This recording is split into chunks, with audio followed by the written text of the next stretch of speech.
whole squad on the mission, you got to listen. We PoPolitickin, it's so dope when it kick in. You can get in where you fit in. We straight PoPolitickin, the whole squad on the mission, you got to listen. You know what this is when we PoPolitickin. My money long like division, I proposition to put a fist in. We straight PoPolitickin. Hey yo, I rise like the sun in the east, running the streets. Same people that was coming in peace, some in the beast on the microphone. It's never a long and hard task. For God, I'm gonna smash they blog and podcast. Introduction to journalism 101 with Pharaoh PoPolitickin, about where I'm from and what I do. What's up? It gotta be good. Interviewing everybody, you know they probably could. Take all the blood, sweat, and tears, working all them years. Put it in 10,000 hours, it empowers careers. From the baby and Megan Thee Stallion to Yo Gotti. High as a kite, jet life, currency in the party. With MC Light, J Prince said I rap a lot. Super Saiyan Black Kakarot with a Macintosh laptop in my Apple Watch. Smoking Fraggle Rocks, 4 eyes, got more lines and hooks than a tackle box. What? The whole squad on the mission, you got to listen.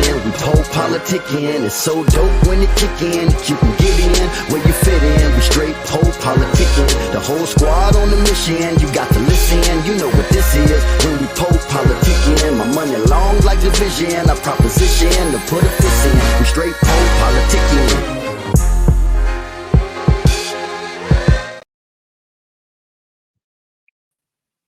All right, we back. Welcome back to PoPolitickin.com, your home for self-help meets hip-hop. But today we're going to say jazz meets hip-hop. But 1 2 1 2, I'm in place to be with musician, composer, and teacher Tatiana Tate. How you doing today? I'm good. I'm blessed to be here. Thank you for having me. Yeah, you're welcome. I would say it's an honor. I would say seems like I've been catching a lot of your videos online now, so I would say you're going viral. Yeah, it honestly happened earlier this March. I've always been posting content, but all of a sudden, it's Women's Month. The algorithm was just in my favor, so it's cool. Well, the first thing I want to ask you, like, how are you even? What makes you? Because I can tell that you're a fan of R&B. Because I think it's the songs you're picking too. It's like you're picking good songs. So what's your reasoning behind picking the songs you picked to cover?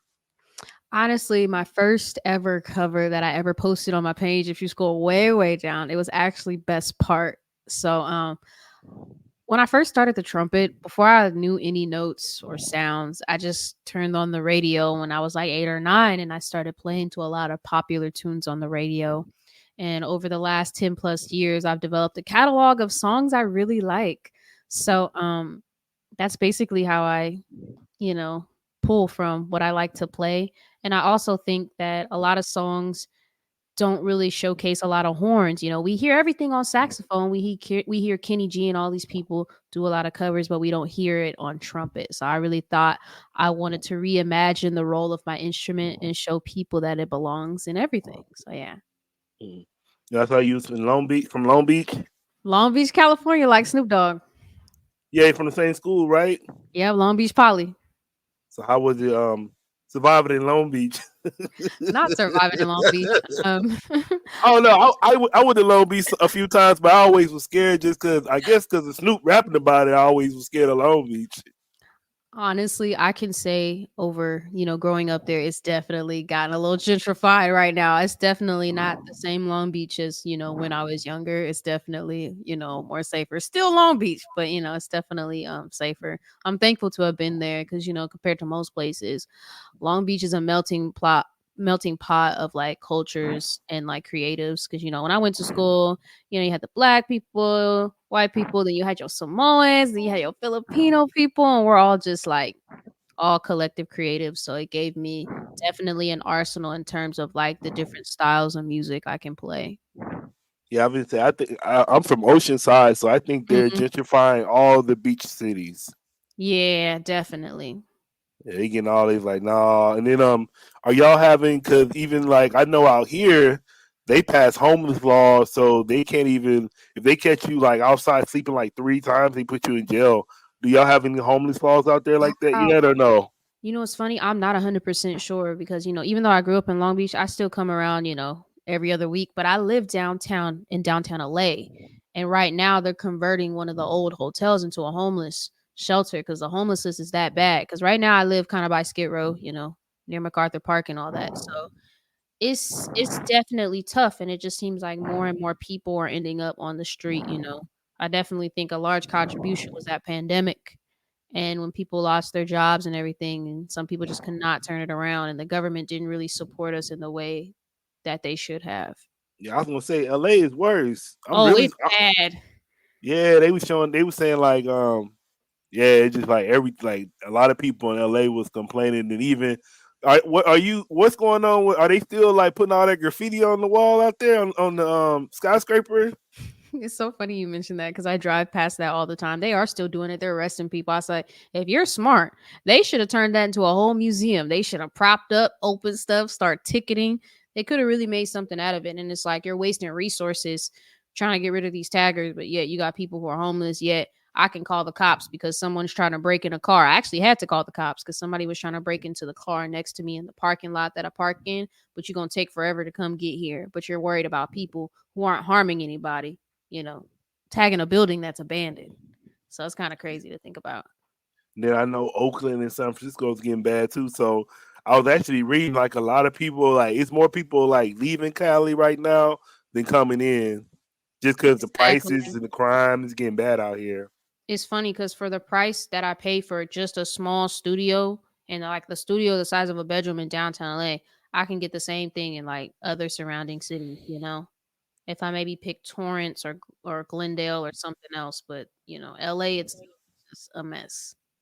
Okay. So then I want you to take us back because I was reading about you. They said you started playing the drums when you were like 5, and then you went to the trumpet at 8. So I Yeah. just want you to kind of take us back to your musical background and kind of what inspired you to take the path that you're on right now. Well, believe it or not, I come from a very musical family. My grandmother was a singer, my dad, a musician. A lot of my cousins are musicians and stuff like that. I didn't really, music wasn't really a thing for me. My older brother joined this drum corps when he was in elementary school. So we're 3 years apart. So when he was in third grade, I was in like kindergarten. So I'm seeing him doing the drums at lunchtime. And I was telling my parents, I want to do that too. And they're like, oh, you got to wait when you get older. So we ended up joining this youth group that was a church outside of Long Beach. And the lady, Terry Moore, shout out to Terry Moore, rest in peace. She taught me how to play drums. She gave me my first trumpet. So she only taught brass. So I was playing trumpet. My brother was playing sousaphone. And we just learned how to be musicians and artists. And some world renowned musicians who have come out of there is Braden Akinelli. For those who know about Soul Tone and all that, he's one of the top drummers like ever. And then Neon Phoenix, who he worked with Nas and a whole lot of other artists. We all came through that same program growing up. So she taught us drums, percussion, and to learn like actual brass instruments. So that's kind of how I got my start. And I was following behind my brother's footsteps, and then I recognized and my parents recognized that I really had a love for it, so they pushed me hard. So and that's why I'm here where I am in my career. So did you take like band too? Did you have to be, were you like a high school band and middle Oh school man, band? let me tell you. Even just elementary school, I was in the choir, I was in the band. Middle school, I was in jazz band, marching band, symphonic. I was drum major. If it was anything music related in school, I did it, and I did it to the fullest extent. In symphonic winds, I was playing percussion. I was marching drum line 1 year for marching band, and I was drum major my senior. So, anything music related, I tried to just dive, head first. And, even though my parents pushed me hard, they're always a big proponent of like, if you're going to do something, you're going to do it with all your heart, with all your mind to the fullest extent. And then just for the I guess can you explain what's hard? Because it might be some kids listening, so they need to know what's hard. Like what was how much work did you have to do? Honestly, my parents would put me in competitions knowing I wouldn't win, knowing I had no Mm. chance of winning, but it was just the experience and surrounding myself with people who are better than me. I went on countless auditions. I auditioned for the Grammy band. I went to Colburn Conservatory and I did some studies there. Colburn is kind of near Pico, downtown LA. They put me in every ensemble, they could think of. They had me playing drums in church. knowing good and well drums was not my calling. I could play a little bit of drums, but I would nowhere near call myself a professional. But yeah, it was pushing me hard, making sure I was practicing. I couldn't go a day without practicing. They're like, we're going to take your horn away if you don't pull it out and start tooting and start practicing. So, most parents would kind of get annoyed at the sounds of the instruments and everything like that. But, thankfully, my parents really, just wanted me to just go. So, And then, yeah. and then what made you? I guess what made you stay with the instrument? Because I know, like, I don't know your age, but you look like you're younger than me. So you got hip hop going on around that time as well. So what made you stay with the trumpet? And I remember I was in band too, but I just played tuba. I did it for like a couple of years, and I just went to sports or something. So what made you? Hey, I really like this, and I want to keep doing this. Well, I don't mind sharing my age. My birthday's actually on the 31st on Easter, so I'll be turning 25. And I will Oh, happy say, birthday! haha, thank you, Aries.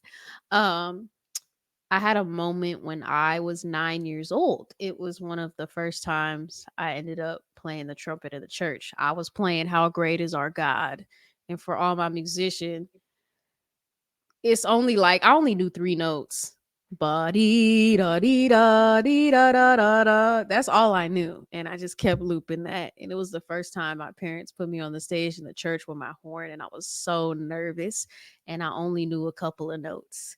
Um, at the at the middle of the service, after praise and worship's over, and we have a little bit of meet and greet, and everyone's talking.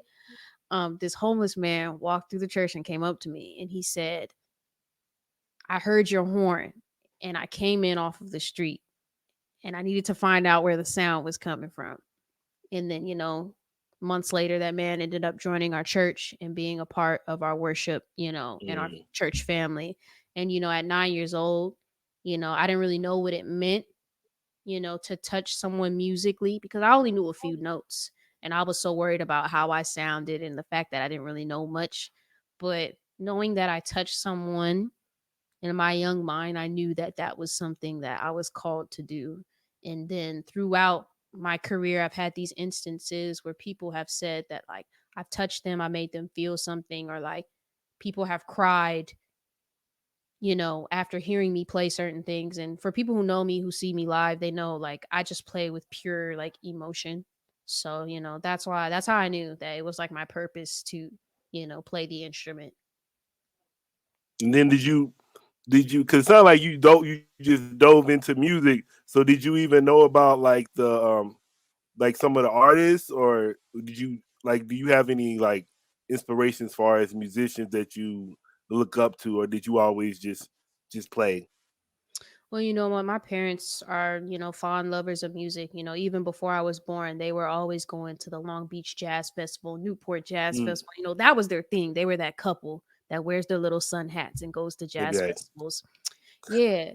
So growing up, my favorite group of all time, my dad has worn their CDs out. They got little scratches on them, is Earth, Wind, and Fire. And my favorite song by Earth, Wind, and Fire is Shining Star. So, Mm. I'm over here 9, 10 trying to play Shining Star on a trumpet. It's all them high notes, all that stuff. So I would say definitely Earth, Wind, and Fire is a big inspiration to my playing, growing up. I love Earth, Wind, and Fire, Sade, Beyonce, man. And I have an old soul. I kind of have that little 70s vibe going on about me. I love Tower Power, Chicago, anything just horn related. I just get obsessed with. So yeah, growing up I went into a lot of, old school jams. I started jazz, shout out to Jazz Angels, which is a nonprofit based in Long Beach that I got my first, set of jazz experience. I took my first ever jazz solo on Killer Joe. Only knew three notes at the time. And I went through that nonprofit organization and they taught me, jazz, had us listening to different records. And then, I eventually worked for the nonprofit for about 2.5 years. And so, yeah, that's where I got my experience. And that's when I really delve in to, the jazz language. And then I continued through high school. In college, I got myself a jazz degree in jazz studies. And yeah, professional player right now. It's cool. And I was gonna ask you that. So did you actually, when you was in college, you kept like, 'cause I guess that's the thing too. Like they don't really. I remember when I was in band, they don't really explain your career path, so you don't know like, hey, I can go to band, I can go to college for jazz or college for this and this. You don't know that, so yeah. Can you just tell us more about that career path and like what does that degree do for you? Honestly, I'ma always keep it 100 with you. I tell everybody, bebop doesn't pay the bills. This Uh degree is huh. not going to do anything for you. Saying you have a degree in music isn't really saying much at all because a lot of my work has come from, making connections, showing up on time, being a good hang, being able to offer services to the people that are hiring you. And that's something I had to discover, somewhat in college, but then more outside of college. And I feel like, especially when you're going into school for music, that's the type of education they lack. How do you get gigs? How do you put yourself out there? I was in college, I was gigging outside of college. If I had to miss a rehearsal because I had a gig, I had to make sacrifices. Mm. Not all my teachers were a fan of me because I chose myself and I chose to build my career while in college. So when I got outside of college, I made a name for myself. So that would Which is mean, yeah, that's what you should be doing anyway. yeah, they don't want you to do that. They don't want you to build. They want you to be cookie cutter, to play all the tunes you want to know, to play all the rudiments, all the scales, all this. And it's like, okay, you learned all this technical prowess. You're a master of your instrument. Now go make money. It just doesn't work that way. And that's what I kind of want to change educationally is that foundation of like, kind of like if you think in like the 90s, 80s, like artist development. We need artist development as instrumentalists, people who are not singer-songwriters also needs artist development. So that's a journey that I'm experiencing right now because it's like I've played horn background in a section for so many different artists. Like I've been playing for a really long time for a lot of people, and people are just now discovering who I am because I'm changing my brand. I'm Tatiana Tate, the artist, the horn player, putting myself on the front lines. I guess I had a good question. So, cause it sounded like you already knew what was going on when you hit college. So, what made you uh can finish up and continue? Because you said you got your degree. So, what made you get your degree if you already knew? Hey, you sound like you already knew what was going on, and you didn't need school like that. Yeah, honestly, if I could go back again, I think I would, continue with the private instructors that I found Uh-huh. along the way. So I would like to shout out my instructors, Terry Moore, rest in peace, Chris Stevens, Kai Palmer, and Nolan Shahid. I would like to shout them out. What made me continue going to college is because I knew that education was something important to me. Because I had those educators that I mentioned before pour into me, I knew that I was destined to be successful.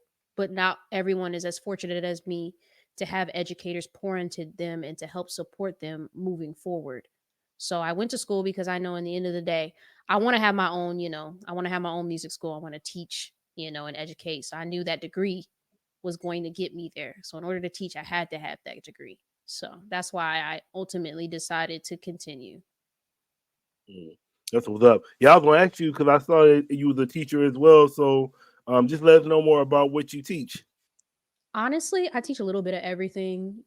As I stated before, I was working at the nonprofit Jazz Angels that specializes in putting jazz education into the schools. So we're teaching like sixth graders how to play C jam blues, which is two notes. So they're playing jazz in sixth grade and they're getting excited about a genre of music that's not as elevated as like classical music and all of the other different things. I also have my own studio of students. So there I'll teach trumpet, I teach beginning drums, and then like beginning piano and things like that. So that's kind of, where my education background is. And also, in terms of like the marching band world, I create drills. So, when you see all of the like HBCUs when they make those different shapes, so I know how to make the little dots to tell them where to go when they're on the field. And then I also am a trumpet coach to try to like, teach them how to play in like an outdoor setting. Mm. And then I just the listeners. I mean, most should know, but I feel like just jazz hip hop has so many elements of jazz in the R&B, like all music, but especially hip hop. Like they're so related. And they even had a genre of hip hop called jazz rap. Like Guru's a part of it. Yeah. Tribe Called Quest. So do you listen to any of that? Like, are you a fan of hip hop? Any? Am I a fan of hip hop? I am a huge fan of hip hop. I love all artists, all genres, like everything. I'm a big fan of Terrence Martin because I feel like if you're familiar with him, he, bridged that gap. He did a lot of work with Kendrick Lamar, Mm, and he did a lot of his albums. Like if you think of like the To Pimp a Butterfly, a lot of that was Terrence. So, I definitely am a huge fan of the hip hop realm because without jazz, you wouldn't have hip hop without jazz. Not everyone's gonna tell you that, but I'm gonna tell you that you're not gonna have hip right. hop without jazz. Oh, somebody said Diggable Planets. Yeah, Diggable Planets too. And then Yeah. are you still? I saw a video you doing with the quartet. Are you still doing the quartet? Funny enough, and I would keep it real with you because this is what we do. I always keep it real. You know, it's hard to make money with a band when you gotta Oh yeah, pay that's all these other quartet. That's people. 4 5 people right there It's four already. or 5 people. It's like it's not. I'm not just thinking about me. I'm thinking about 4 or 5 other people. So I took a break from having a band, and I kind of marketed myself as like it'll be a show. It'll be like such and such featuring Tatiana Tate. So now I'm getting the feature rate, and now I don't have to split the money with anybody but myself. Which was cool. But I actually have some festival dates. I'm bringing my band back. Getting playing some of my original music. So yeah, the quartet is back. The quartet is back, and I'm very thankful. Over the last couple of years, I met a collective of musicians that really embody the sound that I want to display to everyone. Shout out to Black Art District. So yeah, I'll be rocking with that crew um, at a couple of festivals coming up. So they'll be backing me, and it's gonna be really great. Yeah, I saw you just had a show with. You got a show coming up in Compton. I do. I have a show coming up in Compton. It's called Jazz in Compton. So That's hard. I like the that. yeah, it's really fun. The organization is not even a year old yet. So we've been having events in Moonwater Farm, which is in Compton. And this Friday is going to be my birthday show. So, I'm a part of the group. And I asked, Ahmad, I said, hey, can we make this one a little birthday hang? So yeah, it's gonna be a birthday jam, in celebration of Women's Month as well. We have Perry doing live art. So if you're not familiar, like while we're playing, she's gonna have an art piece done by the end of the show, which is gonna be Mm. really cool. And then we have DJ Case, spinning on the ones and twos, one of the baddest female DJs in all of Los Angeles. She's super great. She's curated a special playlist like just for the evening. So it's gonna be a really lit time. We have a couple of tickets left. I will say we sold out of the first set, so we added a couple more. So get them while they're hot. And if you're a close friend of mine, just hit me up if you're trying to get in, and we'll figure it out. Mm. And then I would say, what? So, what are the goals for your career right now? Like, what are you? I guess is where are you trying to be? Where are you trying to get?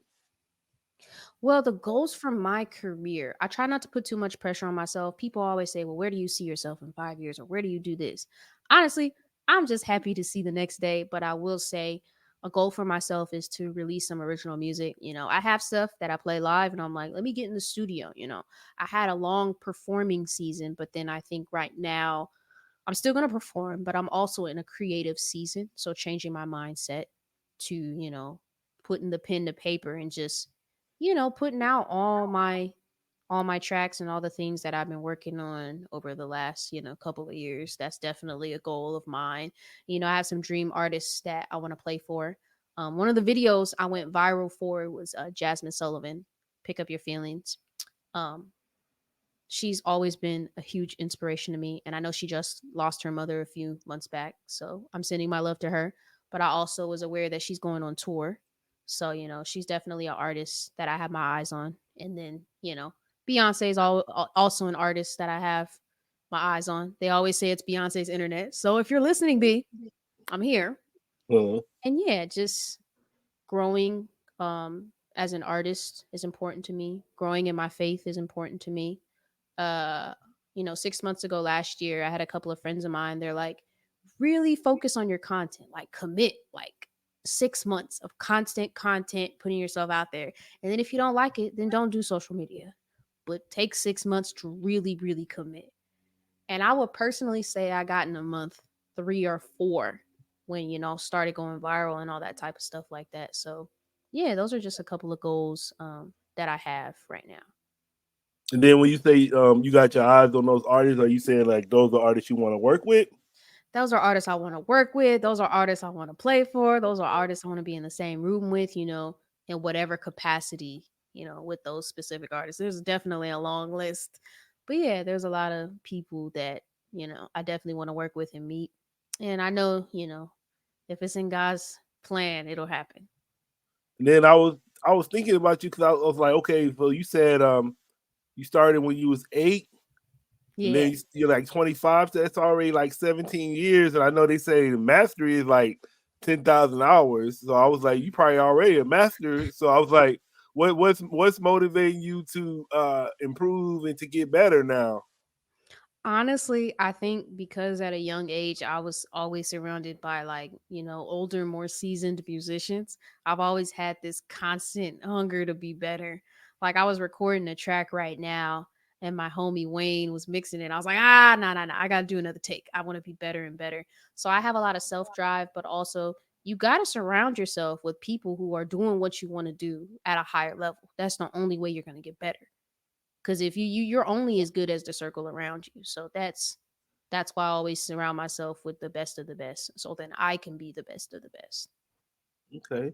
And then can you talk about some of your favorite moments of your career so far? Because I was looking, I know you performed with a lot of people, and I saw the picture of you and Kelly Rowland. Well, Kelly was in the front, you was like a little bit behind in the performance. So, just Yeah. what's some of your favorite moments so far in your career? Well, first of all, Kelly Rowland, I know pictures worth 1,000 words, but in person, whew, I almost cried. She is so beautiful in person. Such a Yeah. beautiful spirit. It was a really great moment to being able to work with her, but also all of my friends were on the gig. So all the Mm, horn players, we all knew each other. So it was just a really like fun hang overall. And another moment that was really cool to me, I was really young. Shaka Khan. Getting to perform with Shaka Khan was really, really cool. She's definitely like a strong personality, but very sure of herself. And I always love to embody that, big hair, big personality. Um, that was really cool. A few months back, I got to meet the Herbie Hancock. mm, I was just playing a little wedding gig, and the guy who hired me said, purposely didn't tell the band it was Herbie Hancock because, if you tell musicians who's going to be there, we're all going to freak out. right. So yeah, I ended up getting to play for him and we got to talk and he got to talk about, my playing and stuff and whoo, that Herbie was probably one of the top moments in my life. Like the Herbie Hancock. Like that's it. Like I don't need to cuz it's Herbie. Like I don't need to top that.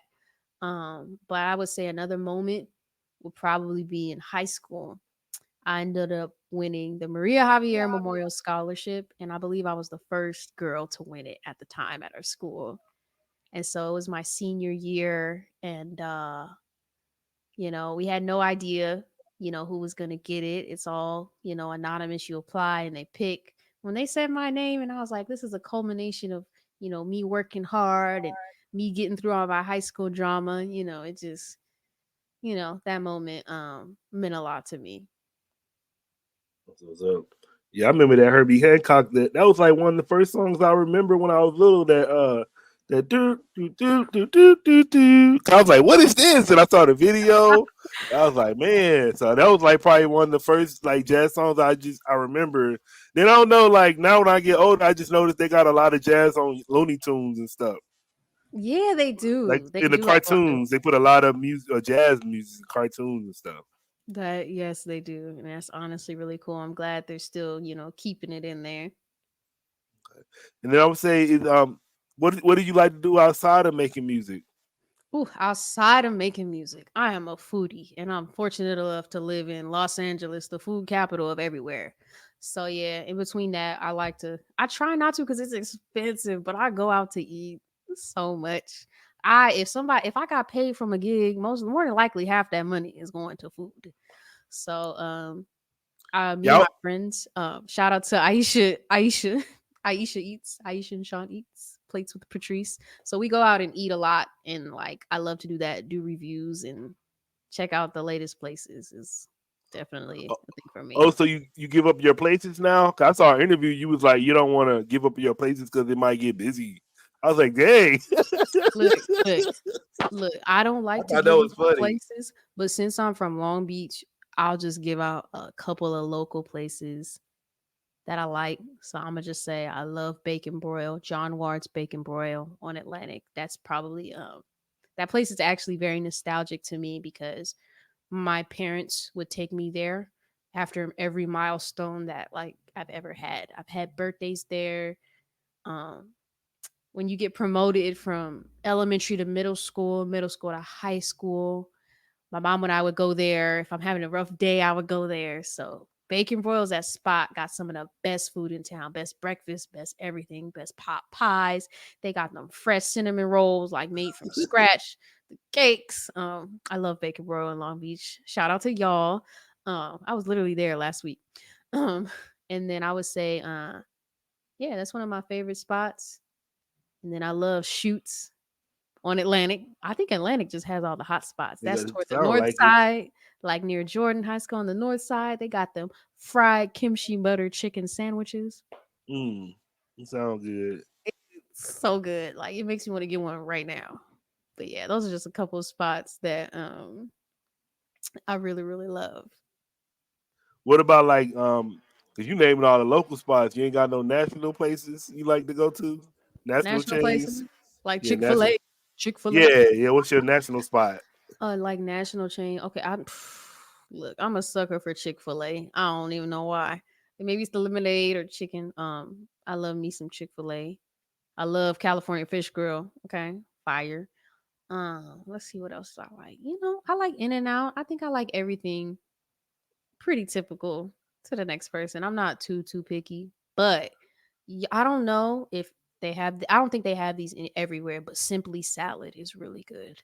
I don't think they Mm. have those everywhere. That might be just something that's only in kind of like LA. Really good. What is that about? I don't think they got that out here. Yeah, Simply Salads, as you would think. They make salads, but they also turn them into wraps. And just all the ingredients and like the type of wraps they have, it's just really good. And, I mean, I do eat veggies, but I don't eat veggies like that. So it's definitely a place I go to if I want some salad that tastes real good to make me feel Yeah, like I'm making a healthy decision. yeah, we had Soup Plantation, but I think they closed it out here. That's what we had. Soup That sound like it might plantation. be similar, but that's the only thing we had.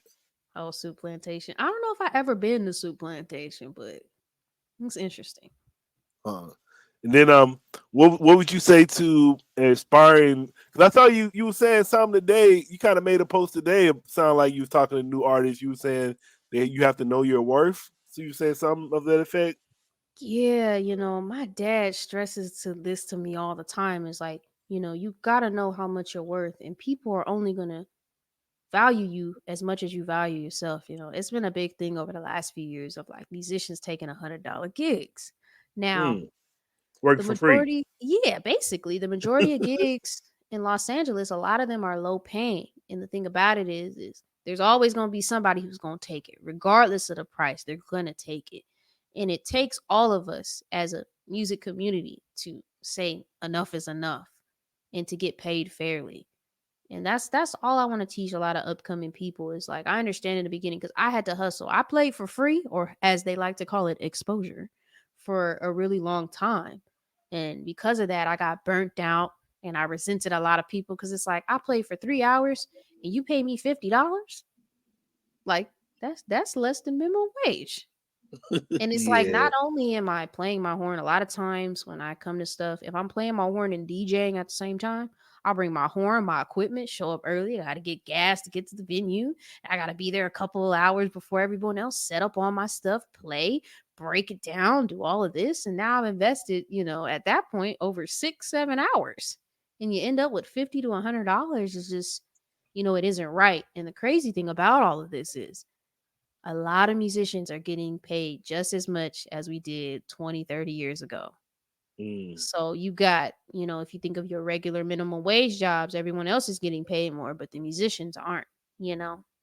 And we're doing things that not everybody can do, you know? I used to work at McDonald's.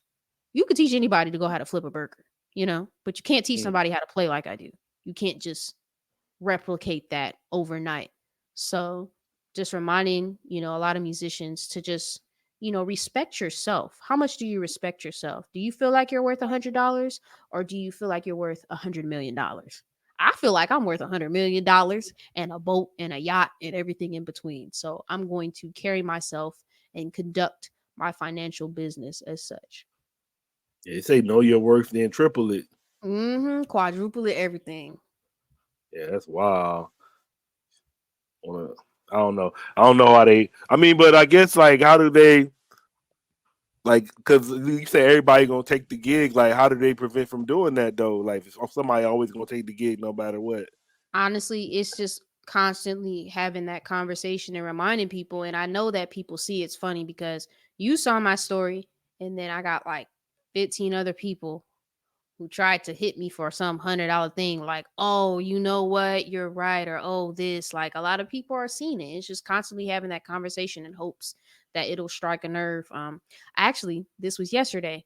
I was interested in a venue. They had finally reached back out to me. They're like, okay, how's this date looking for you? And I said, this date's great. And I said, what's the pay for the band? And they say, well, we work on a ticketing system. We don't guarantee any money. Now, first of all, usually 99% of the time, if it's ticketed, I'm already going to say no because I want guaranteed pay for myself and anyone else that I'm working with. Then they said the band gets 80% of the tickets. And I said, absolutely not. I'm sorry, but I will not be participating at your venue because that's a no. You know, you should have, you could do the least you could do is have a budget for an artist. So, Well, yeah, yeah, yeah. So it sounds like you got to know about that business part of it too, business not just part, the I'm learning. And then, what would you like to say to your fans and supporters?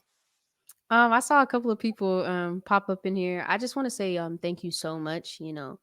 Seeing the overwhelming, love, especially on social media, because, you know, March 1st, I had about maybe 5,000 followers. Now, here we are. It was in March 27th, and I have over 60,000 followers, which is kind of like the jump. I'm still trying Damn. to like process that. I know, right? Usually when you get a viral video, you might gain a little bit, but like people really rock with what I do, and they're showing me that what I do is special. They value what I do.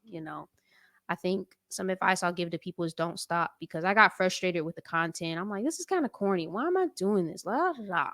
But then I found the joy in it, and then I realized that other people like to see you operate in your gift. So when you're operating in your gift and you're doing what you're supposed to do and what you're called to do, it'll open so many different doors. I will say be consistent. And for Women's Month, to all my girls out there, doing music and arts, like keep going, keep putting pressure on these men's necks, keep doing it because you deserve, any and every opportunity that a man has. And I'm thankful that people poured into me and kept telling me that. So, now that I'm here to keep going. And yeah, that's all I have to say. Now I would say, how long you been having your hair like that? You got the Angela Davis going. It's so funny. I met Angela Davis at my school, Cal State Fullerton. I got to meet her. I started rocking the fro when I did a 70s experience called Brass Roots District a couple years back. Was it 2020 or 2021? So I've only been rocking the fro for a few years. Once I found the fro, did the 70s thing, and I saw the look, and I had the fro on the horn, I was like, this feels right. And then I just decided to keep it, and it's been my thing for forever.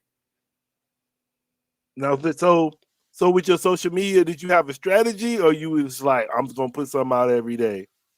Honestly, I didn't really have a strategy. I was just trying to pay attention to what I saw other people doing. There wasn't a lot of like people on trumpet really on social Right. media. So like that was plus number one. There wasn't a lot of women playing a horn on social media. That's number two.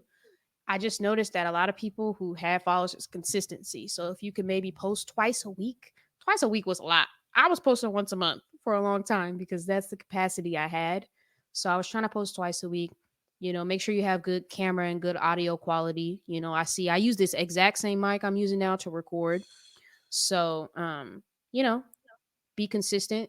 have good camera and audio quality, and also make sure your posts are very similar. So people, when people see me sitting in the chair and I have the one in ear out, shout out to Juicy Ears. Um, they know what's coming. Oh, she's about to do a cover again. People know what to expect in your content. So once I found something that people liked, I continue to, replicate that. But it does take time, because I'll say I was doing it for a couple months before, my page started getting traction.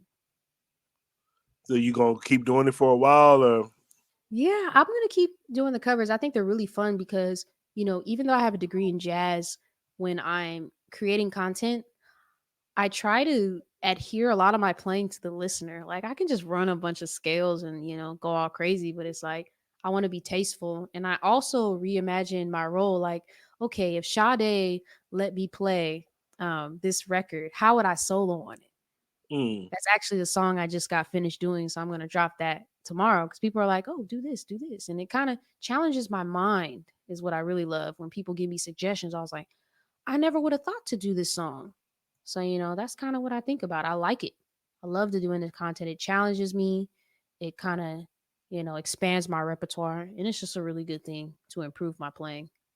Then what? I know you're on YouTube, and I know you're on Instagram, and I think you're on Facebook. But are you using?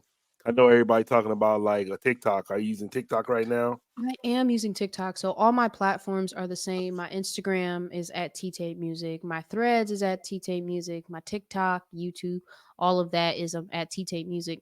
I think I might possibly start, going on Twitch and other platforms doing music. So I'm trying to see, Do it you know, live? Yeah, that'd be popping. yeah, I think Twitch would be cool live, using this mic and maybe playing to some covers. I just got to test the audio of the best way to, have a trumpet and go live. Because I did try to go live. I did go Instagram live and I play sometimes, but sometimes the trumpet can come off really loud through the phone, versus like right now I'm going through an interface.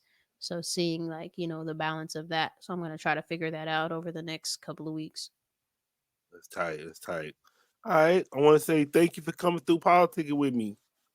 Thank you so much for having me. I really appreciate it. And happy Women's Month. Yeah, no doubt for sure. Shout out to the women because wasn't no women, I wouldn't be here. So I love women. I wouldn't be here Right. without no women. Shit, it'd be impossible. It's impossible right now. But I You're would say right. you want to hit them with your website, social media, anything. Ladies and gentlemen, thank you so much for watching. My name is Tatiana Bustdown T. Make sure you follow at T Tape Music. We got Jazz and Compton coming up this Friday. Hit me up if you want any details. And thank you for having me. No doubt, no doubt. All right, y'all. We'll be back. Check us out.